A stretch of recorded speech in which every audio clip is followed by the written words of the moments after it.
हिंदू धर्म में हर समय का अपना महत्व है, लेकिन क्या आपने कभी सोचा है कि हर 3 साल में एक अतिरिक्त महीना क्यों जुड़ जाता है, जिसे दुनिया मलमास कहकर छोड़ देती है, उसे स्वयं भगवान पुरुषोत्तम का नाम क्यों दिया गया?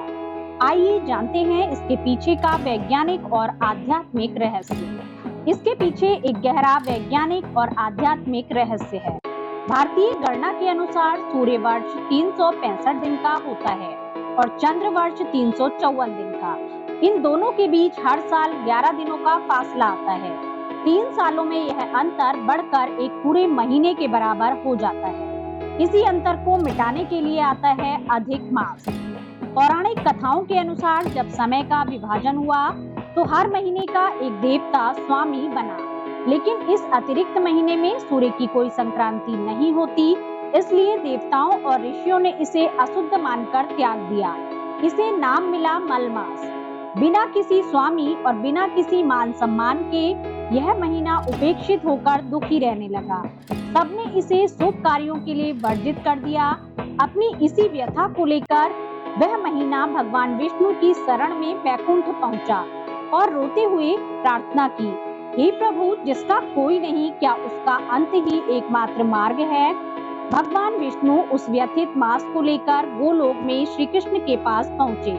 उसकी पीड़ा देखकर दयानिधान श्री कृष्ण ने एक अद्वितीय घोषणा की। उन्होंने कहा, आज से मैं इस मास को अपना नाम देता हूँ।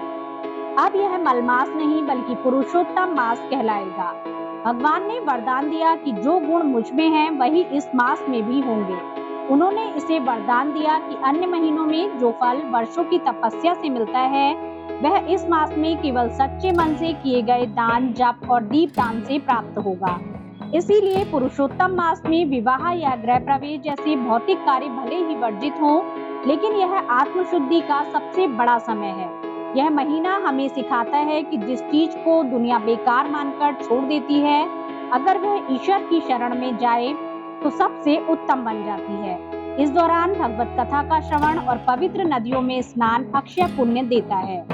जो भी यह दिव्य मास आए तो इसे केवल कैलेंडर का एक हिस्सा ना समझे, बल्कि इसे अपनी आत्मा को परमात्मा से जोड़ने का एक सुनहरा अवसर माने। जय श्री पुरुषोत्तम। अपनी संस्कृति से जुड़े रहने के लिए हमारा चैनल जरूर सब्सक्राइब करें।